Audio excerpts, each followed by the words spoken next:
오늘 함께 묵상하실 하나님의 말씀은 창세기 15장입니다.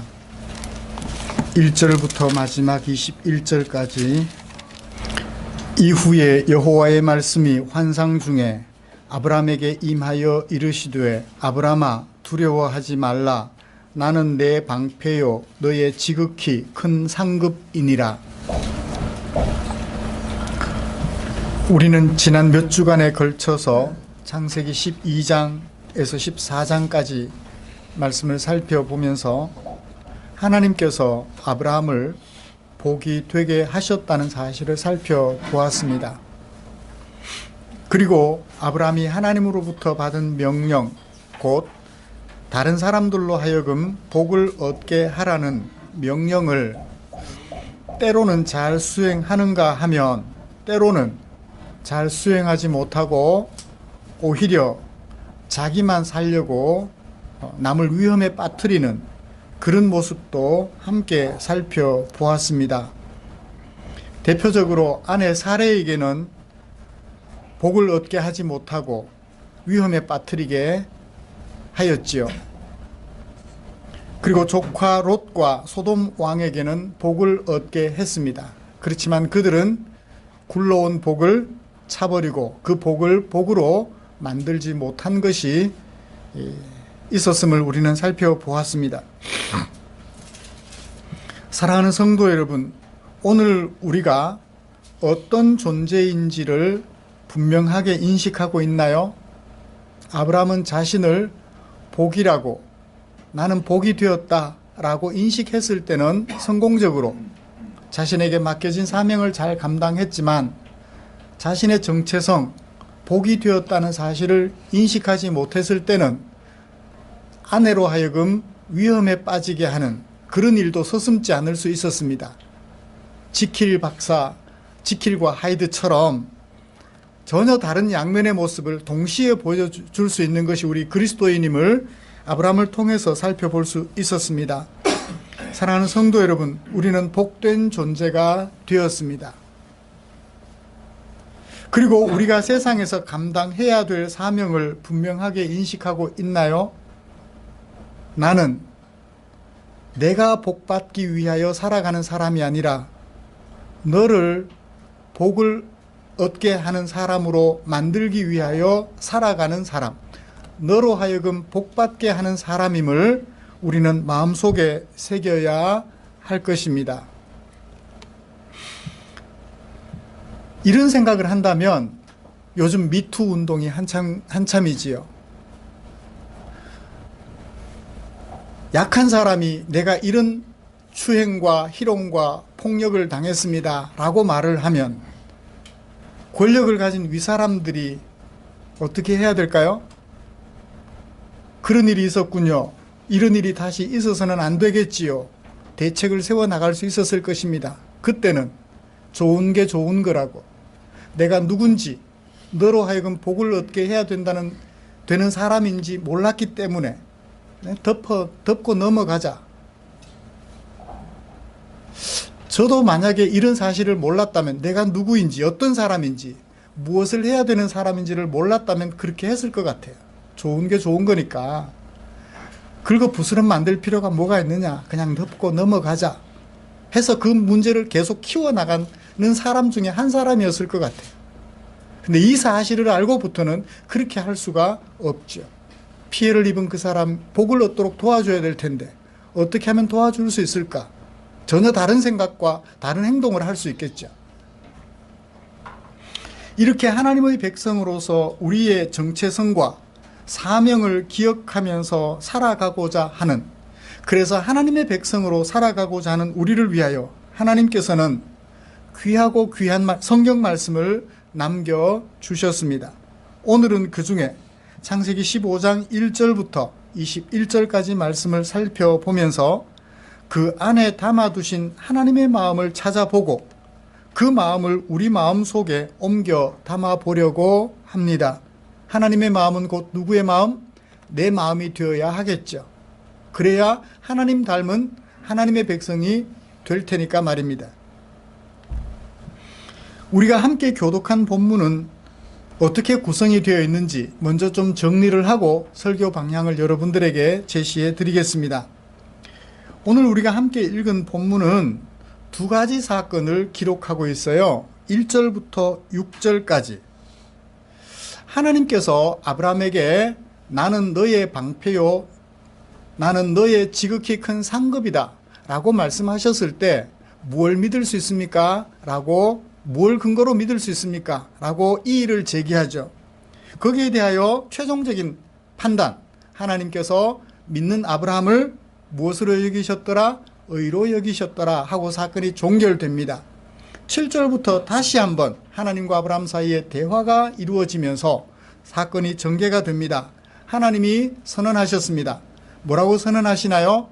나는 이 땅을 너에게 주어 소유로 삼게 하려고 너를 갈대아인의 우르에서 이끌어낸 여호와니라. 나는 누구니라? 나는 여호와니라. 어떤 여호와? 너를 이끌어낸 여호와. 뭘 주려고?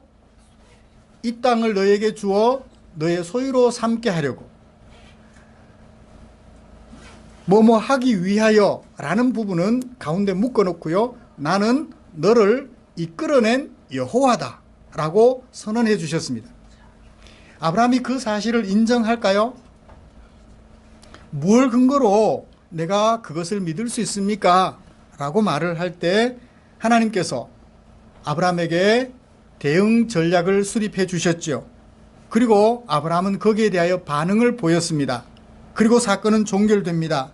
하나님께서 아브라함의 믿음에 대하여 평가하시고 언약식을 거행해 주시는 사건이 뒤에 21절까지 전개가 됩니다. 근데 이 두 사건은 공통점이 있어요. 가만히 보시면 1절에서 하나님이 나는 너의 방패요, 나는 너의 상급이다 라고 선언을 하셨죠. 내가 누군지 선언을 하셨습니다. 7절을 보시면 나는 너를 이끌어낸 여호와라 라고 선언을 하십니다. 하나님이 선언을 하셨죠.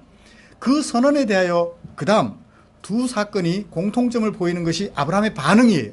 2절 아브라함이 뭐라고 반응을 보입니까? 여호와여 무엇을 내게 주시려 합니까? 당신이 내 방패요 내 상급이라고 하는데 내게 무슨 상급을 주시겠습니까? 상급이 없으니까 당신의 말을 인정하지 못하겠다는 거예요. 약간 불신을 보여주죠. 똑같이 8절을 보세요. 나는 너를 이끌어낸 여호와니라 라고 말을 하니까 아브라함이 대답합니다. 여호와여 내가 이 땅을 소유로 받게 될 것을 무엇으로 할 수 있습니까? 약간 의심하는 듯한 그런 반응을 보이게 되죠. 그에 대하여 동일하게 하나님은 확신을 주십니다. 4절부터 5절까지 뭐라고 하시나요?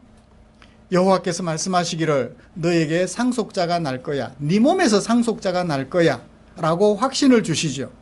두 번째 사건에서는 어떻게 확신을 주시나요?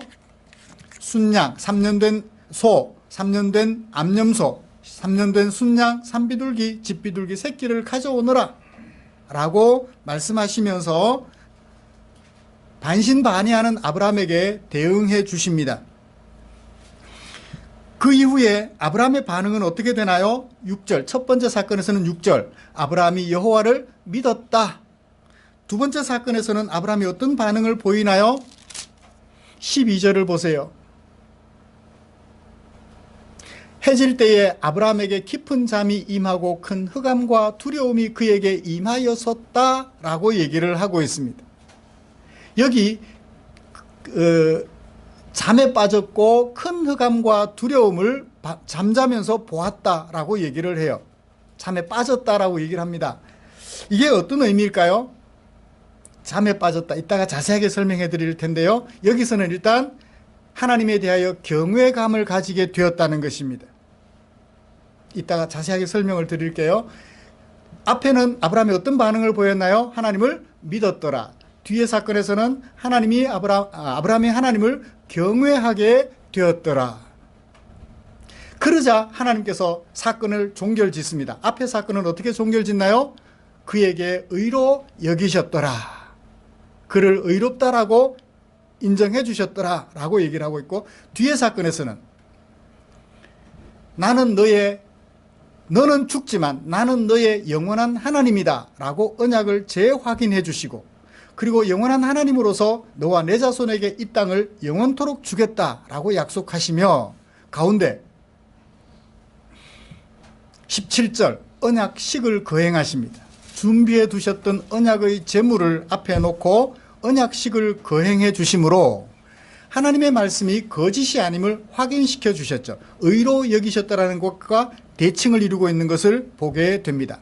그러므로 이 두 사건은 아브라함이 하나님의 복이 된 사람으로서 복을 얻게 하는 삶, 복을 얻지 못하게 하는 삶, 세 가지 경우를 넘어간 후에 하나님께서 아브라함에게 언약을 재확인시켜 주시고 아브라함에게 믿음을 재촉하시며 반응을 보이는 아브라함에게 확인해 주시고 언약식을 거행하여 주셔서 내가 너에게 한 약속은 영원토록 변하지 않아 라는 것을 확인시켜 주시는 것으로 이해할 수 있겠습니다. 이런 본문을 가지고 첫 번째로는 하나님은 아브라함에게 어떤 분이신가 하는 것을 살펴볼 거예요. 그러면서 하나님은 우리에게 어떤 분이신지 정리를 할 것입니다. 그리고 두 번째로는 하나님에 대한 아브라함의 반응을 살펴보죠. 우리가 하나님에 대하여 보여야 할 반응은 어떤 것일지 동시에 살펴보려고 합니다. 마지막으로 하나님께서 그런 아브라함에게 재확인시켜 주시는 언약과 언약식을 거행하시는 장면을 보면서 하나님이 이렇게 섬세하셔요. 혹시나 못 믿을까 봐 우리 손가락에 뭘 끼워주시는 거예요? 약속의 반지를 끼워주시는 거예요. 그 반지는 빼버릴 수 있지만 하나님은 뺄 수 없는 반지, 그걸 우리 손가락에 꼭 끼워주시며, 그걸 신학적으로 표현해 볼까요? 하나님께서 구약 이스라엘 백성들에게는 언약의 말씀을 돌판에 새겨 주셨지만 신약의 백성 우리들에게는 어떻게 하시나요? 우리 마음판에 새겨 주셔서 지우개로 지워보고 싶어도, 석회로 덧칠을 하고 변형을 시켜보고 싶어도 변형시킬 수 없게끔 우리 마음속에 꼭꼭 새겨주시는 하나님의 모습, 그 하나님 앞에서 감동하는 오늘 예배 시간 되기를 간절히 소원합니다. 먼저 아브라함에게 하나님은 어떤 분이신지 살펴보도록 하지요. 하나님께서는 아브라함에게 첫 번째 사건에서 이렇게 말씀하셨어요. 나는 너의 방패요, 나는 너에게 큰 상급이다 라고 말씀하셨습니다. 방패다, 상급이다, 그 속에 뭔가 숨겨진 뜻이 있는 것 같아요. 그죠? 은유적인 표현이죠. 뭔가를 숨겨놨어요. 방패다, 상급이다, 어떤 의미일까요? 방패라는 말은 나를 방어하는 무기죠. 그런데 하나님이 하나님을 지키는 방패가 되셨나요? 하나님이 아브라함에게 방패가 되셨나요? 아브라함에게 방패가 되신 거예요. 아브라함을 지켜주시는 방패가 되신다는 거예요. 그러므로 하나님은 아브라함에게 방패라고 하신 말씀은 하나님은 아브라함에게 뭐다? 보호자가 되신다라는 것을 나타내겠죠. 하나님은 아브라함에게 보호자가 되어주신, 무릎으로 사는 그리스도인이라는 책을 읽어보면 하나님은 아브라함에게 보호자가 되시는데 어떻게 표현될 수 있나요? 하나님과 함께 손을 잡고 여행을 시작합니다. 인생 여행을 시작해요. 하나님 보고 아버지, 하나님은 그래 상호야, 같이 여행을 합니다. 그러던 중에 갑자기 앞에 돌짝밭도 나오고 바위도 나오고 같이 넘어갑니다. 손을 잡고. 이 돌밭이라서 건너기 너무 힘이 들어, 바위라서 넘어가기가 너무 높아 힘들어. 그러다가 깨진 병조각이 모래사장에 가득 깔려있는 길을 지나가게 됩니다. 발이 너무 아플 것 같아요. 발이 찢어지는 것 같아요. 돌아보니 길바닥에 핏자국이 선명합니다.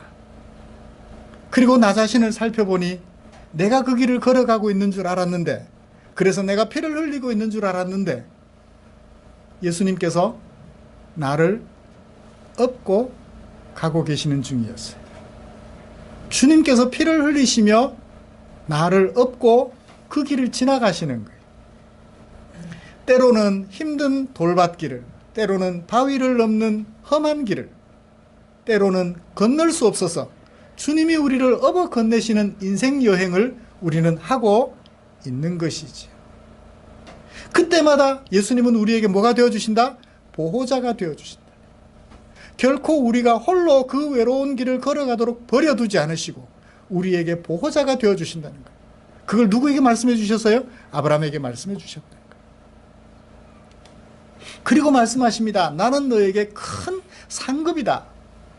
세상이 줄 수 없는 지극히 큰 상급 그 자체다라고 얘기를 해요. 아들이 아빠에게 말합니다. 아빠는 나한테 뭐 줄래요?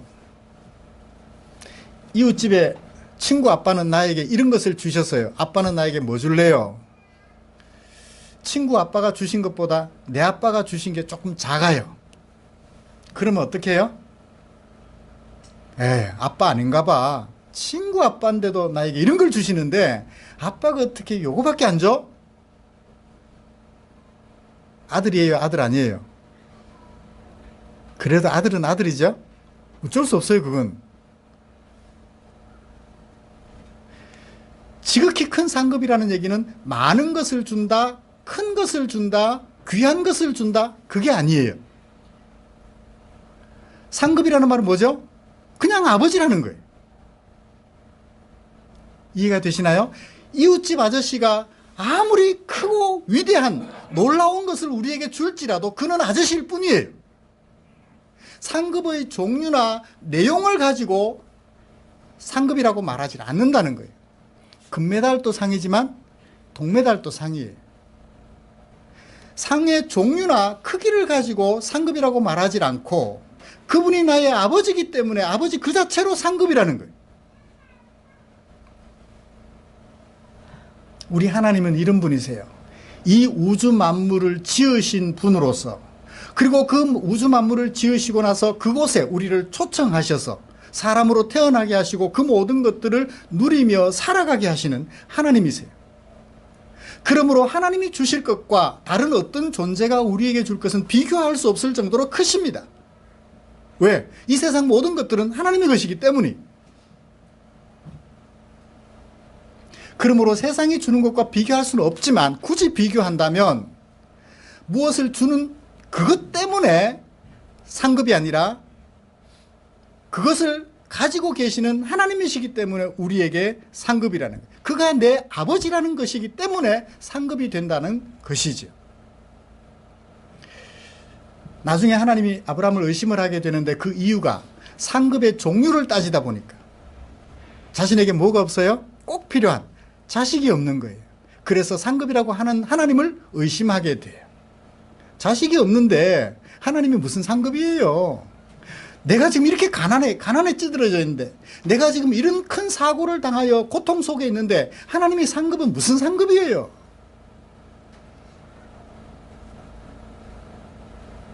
자식이 없는데, 그러니까 현실 상황 때문에 상급이 되시는 하나님에 대하여 약간 회의를 했죠. 여기 상급이라는 얘기는 그거예요.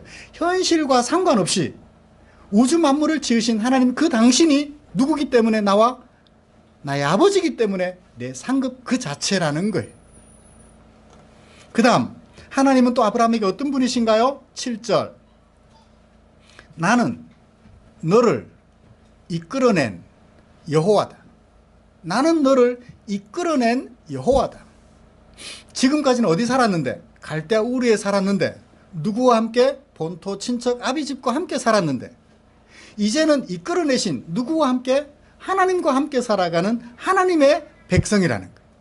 지금까지는 본토 친척 아비집의 백성이었지만 이제는 하나님으로부터 이끌어냄을 당하여 하나님의 백성으로 살아가는 사람이 되었다는 거죠. 그래서 하나님은 아브라함의 하나님, 아브라함은 하나님의 백성, 그런 관계를 가지게 되었다라고 얘기를 하는 거예요. 사랑하는 성도 여러분, 아브라함에게 있어서 하나님은 바로 이런 분이셨어요. 영원토록 아브라함의 보호자가 되셔요. 아브라함이 살아있을 때만 아니라 죽은 후에 그 자손들에게까지 영원토록 하나님은 그들의 보호자가 되어주십니다. 그리고 그들에게 상급이세요. 아버지세요. 아버지가 주실 어떤 내용 때문에 아버지가 되는 것이 아니라 그 내용이 어떠하든지 그 크기가 어떠하든지 불문에 붙이고 만물을 지으신 하나님이 그들의 아버지셨기 때문에 상급이 되시는 거예요. 그리고 세상에서 하나님을 대적하며 본토 친척 아비들과 더불어 어울려가지고 끼리끼리 살아가던 그들을 가운데 있던 아브라함을 불러내시고 하나님의 백성으로 살게 해주신 분이 바로 아브라함과 하나님의 관계를 규정하는 말이었어요. 사랑하는 성도 여러분, 아브라함에게 하나님은 바로 이런 분이셨습니다. 영원한 보호자이시고 상급 그 자체이시며 세상에서 이끌어내어 너는 내 백성 나는 너의 하나님, 이런 관계를 가지고 살아가자고 불러내신 하나님이셨어요. 여러분들에게 하나님은 어떤 분이신가요? 그저 나를 좀 복되게 해주고 힘들지 않게 해주고 답답하지 않게 해주고 그런 분 정도로 이해하셨나요? 그러면 하나님 아니라 무당도 때로 우리에게 힘이 되어줘요. 그죠? 구슬 한번 하고 나면 마음이 좀 편해지지요? 점을 보고 나면 좀 편해지기도 해요. 타로 그거 보고 나면 올해 운세도 좀 알아서 좋다 그러면 기분이 그렇지만 그것은 전부 가짜죠. 사건 사고 속에서도 하나님은 우리의 보호자가 되시며 하나님은 우리의 아버지시며 하나님은 나의 왕이심을 분명하게 밝혀주셨다면 오늘 우리도 이런 아브라함처럼 하나님께 대하여 마음을 가지게 되기를 간절히 소원합니다. 이런 하나님의 선언에 대하여 아브라함이 보여준 반응은 무엇일까요? 아브라함이 말합니다. 2절 여호와여 당신이 내게 무엇을 주시겠습니까? 나의 보호자여 상급이라면 뭘 주시겠습니까? 내가 현재 이런 어려움에 처해 있는데 이걸 주셔야 보호자여 상급임을 알지요. 그것도 안 줘놓고 무슨 보호자여 상급이라고 말씀하십니까? 그것도 안 주면서 뭐 내 왕이라고 말씀하시나요? 그쵸? 여러분이라도 그런 마음 생기겠죠? 내가 지금 이런 어려움에 처했는데 이것도 하나 해결해 주지 못하면서 무슨 보호자, 무슨 상급, 무슨 왕 말만 하면 뭐해요?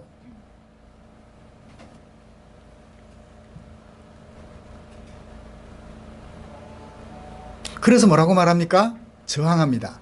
자기 집에 기르는 집에서 일하기도 하고 돌보기도 하는 양육자가 한 사람이 있어요. 종으로 일하는 사람이 있습니다. 그는 다마스커스 사람, 이방인이에요. 아브라함의 후손이 아닙니다. 이름은 엘리에셀. 그가 좀 신실했었나 봐요. 그를 양자로 입양해서 그냥 내 상속자로 삼겠습니다. 하나님 못하니까. 하나님 이것도 해결해 주지 못하니까 내가 집에서 함께 일하는 신실한 이 엘리에셀을 상속자로 삼아서 그냥 잘 키워서 재산 상속해주고 난 물러갈래요. 하나님께 도전하는 거죠.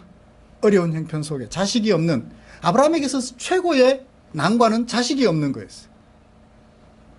그 난관 앞에서 그냥 하나님께 대적하는 거예요. 도전하는 거예요. 나 하나님 부르셨다는 것도 알고 알겠는데 자식도 없는데 무슨.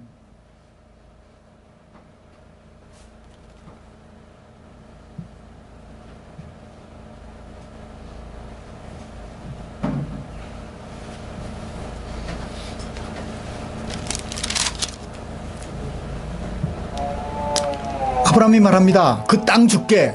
하나님께서 아브라함에게 말씀하셔서 그 땅 줄게. 아니 그 땅이 내 땅 될 줄 누가 합니까? 그 땅에는 이미 열족속들이 살고 있는데 내가 혼자서 그 사람들 어떻게 이겨요? 그 사람들 어떻게 이기죠? 불가능해요. 약간의 회의적인 반응을 보이고 있습니다. 사랑하는 성도 여러분, 아브라함은 왜 이렇게 회의적인 반응에 사로잡히게 됐나요? 현실이 너무 막막한 거예요. 자, 하나님께서 하늘의 별과 같이 바다의 모래같이 많게 해주겠다고 하셨는데 당장 자식 하나 없어요. 이 땅을 주시겠다고 하셨는데 혈혈단신, 재산은 좀 있지만 종들은 몇 명 있지만 이미 열족속들이 살고 있는 그 땅을 어떻게 차지해요? 다 쫓아내야 되는데.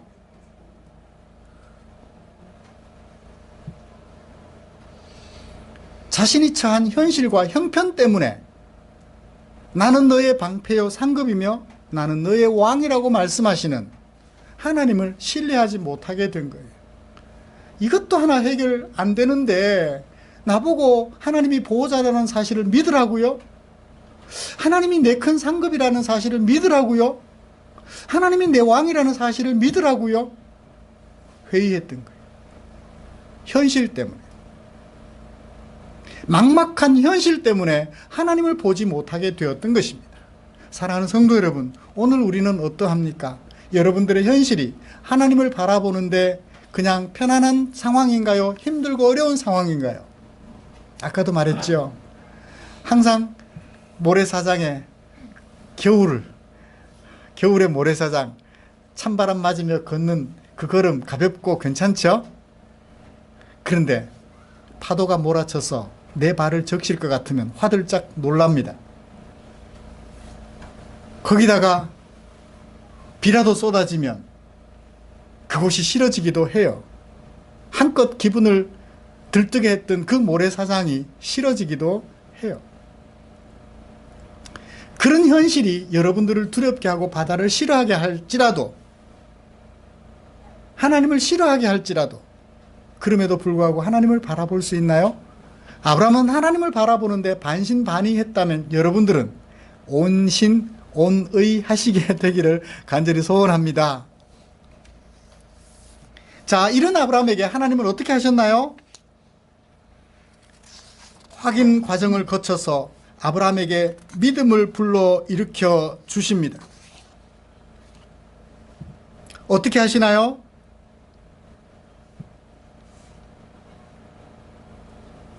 내 몸에서 날 자가 내 상속자가 될 거야. 엘리에셀은 아니야라고 확인시켜 주십니다. 그리고 그 사실을 확인시켜 주기 위해서 아브라함을 데리고 밖으로 나가십니다.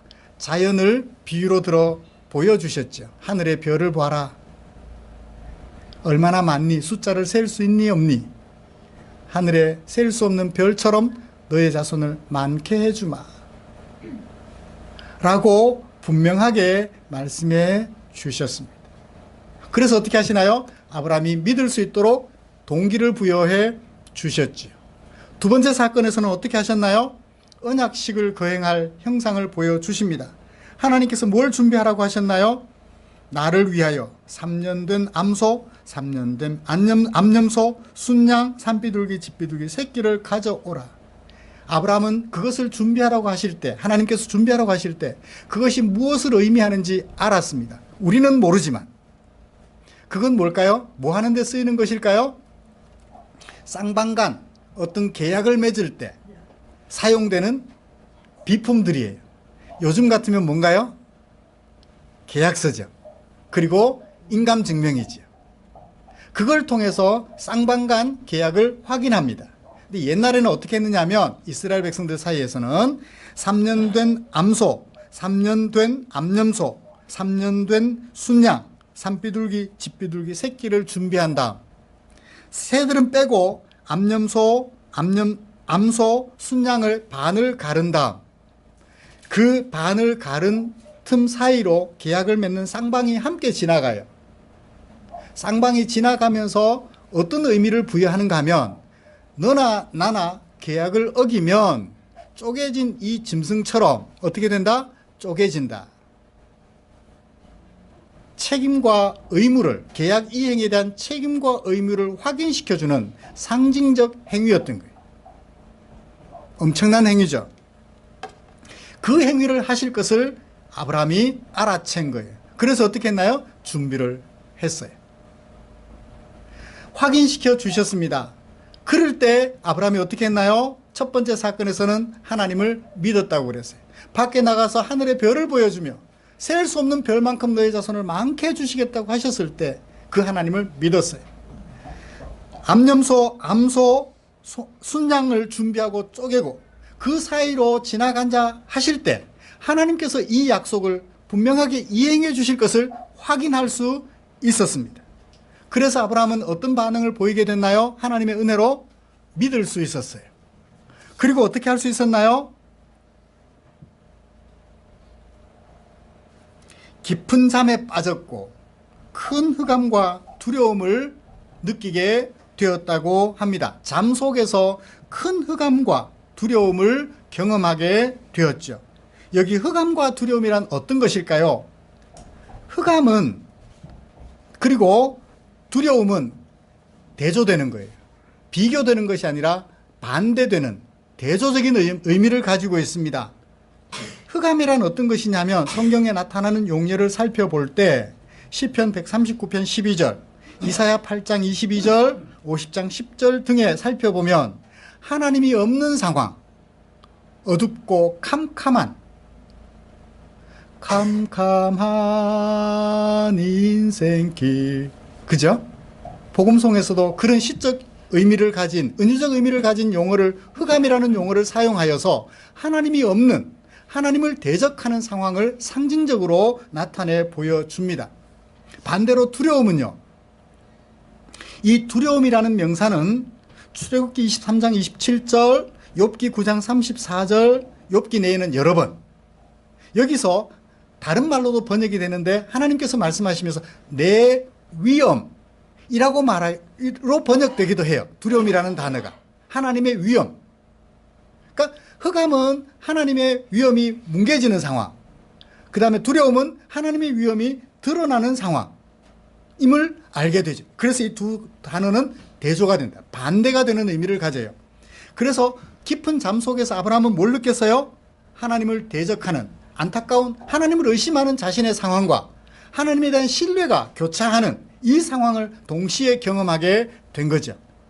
흑암이 두려움을 이겼을까요? 두려움이 흑암을 이겼을까요? 두려움이 흑암을 이기게 되었겠죠. 그때 하나님께서 이제 여기까지예요. 그래요. 하나님께서 아브라함을, 반신반의하는 아브라함을 도와주셔서 믿음을 가질 수 있도록 해 주셨어요. 그때 아브라함은 어떻게 했죠? 믿었다. 두려움을 가지게 되었다. 하나님을 경외하게 되었다는 것입니다. 사랑하는 성도 여러분, 현실을 극복하고 우리에게 보호자가 되시며 상급이 되시고 왕이 되시는 하나님을 아브라함처럼 믿으시기를 주님의 이름으로 축복합니다. 마지막으로요, 이렇게 아브라함이 믿을 때 하나님께서 어떻게 하셨나요? 언약식을 거행해 주셨어요. 의로 여겨 주셨어요. 진짜 아브라함이 쪼개놓고 기다리고 있었는데 하나님은 그 사이로 혼자 지나가셨어요. 아브라함 손잡고 같이 가자 하지 않으셨어요. 혼자 지나가셨어요. 이걸 뭐라고 하느냐면 하나님께서 그 약속 이행에 대하여 편무계약, 쌍방계약이 아니라 일방계약, 혼자서 의무를 감당하시겠다고 하시는 언약, 특이한 언약이죠. 언약은 쌍방간에 이루어져야 돼요.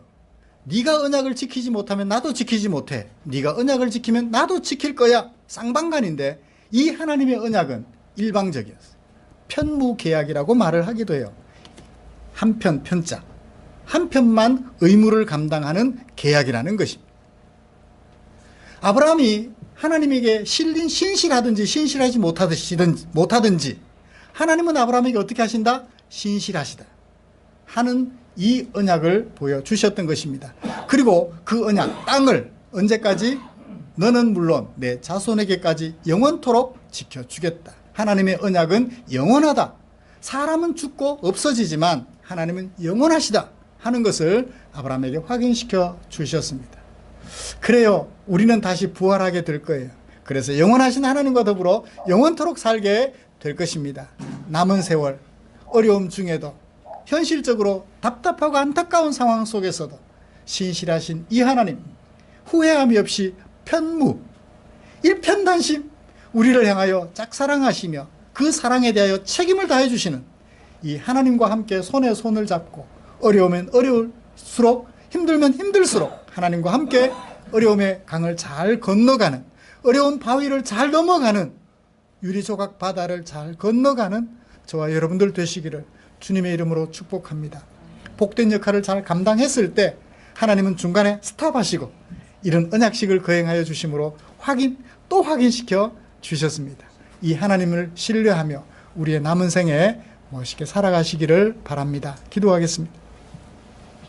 좋으신 하나님 감사합니다.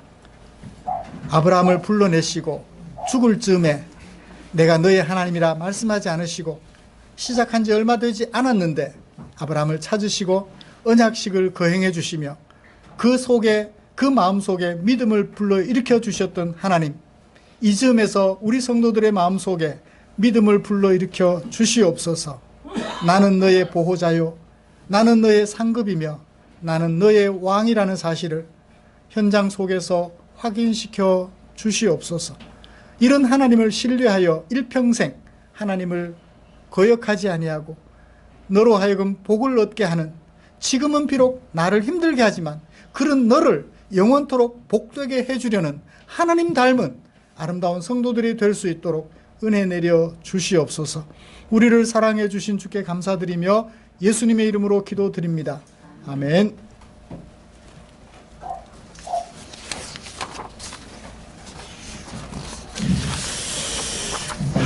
그러니까 두 사건을 따로따로 살펴보면 그래도 시간이 촉박할 텐데, 같은 내용을 가진 다른 형태의 글이라 2주간 계속하기는 좀 그래서 1주간에 하려다 보니까 말이 좀 빠르고 마음이 급했습니다. 말씀이 잘 전달됐는지 모르겠습니다.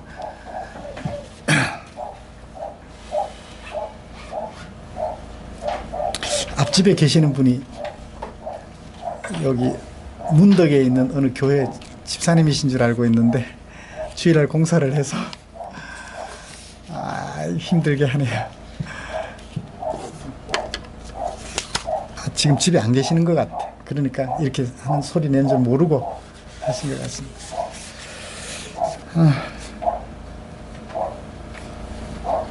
찬송가 634장 부르면서 준비한 헌금 드리겠습니다.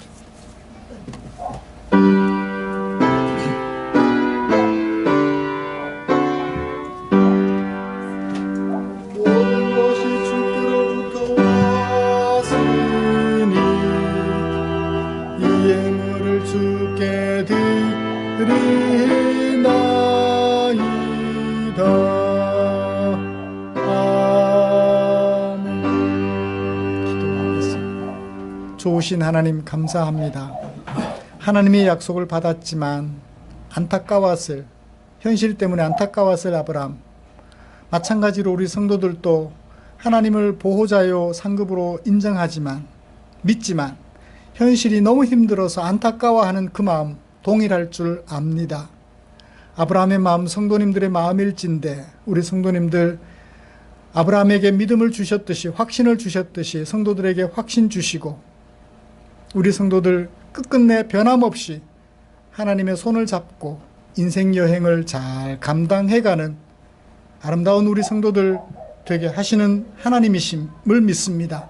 그것이 감사하여 내게 맡겨주신 물질 가운데 얼마를 너를 위하여 사용되기 원하는 마음에, 너를 복되게 하고자 하는 마음에 헌금으로 드렸습니다. 이 마음 주께서 받으시고 은혜 내려 주시옵소서. 험한 세월 살아가는 동안 나와 함께 하시는 하나님 한순간도 잊지 않도록 주님 은혜 베풀어 주시기를 소원합니다. 또 주님 앞에 기도합니다. 드린 물질 축사해 주시옵소서. 그래서 이 물질 사용되는 곳에 성도들 마음에 원하는 대로 사람들이 복을 얻게 되는 일에 쓰이고 남음이 있도록 은혜를 내려 주시옵소서. 늘 우리를 사랑해 주셔서 우리의 걸음을 아름답게 인도해 주실 하나님의 은총을 기대하며 예수님의 이름으로 기도드립니다. 아멘.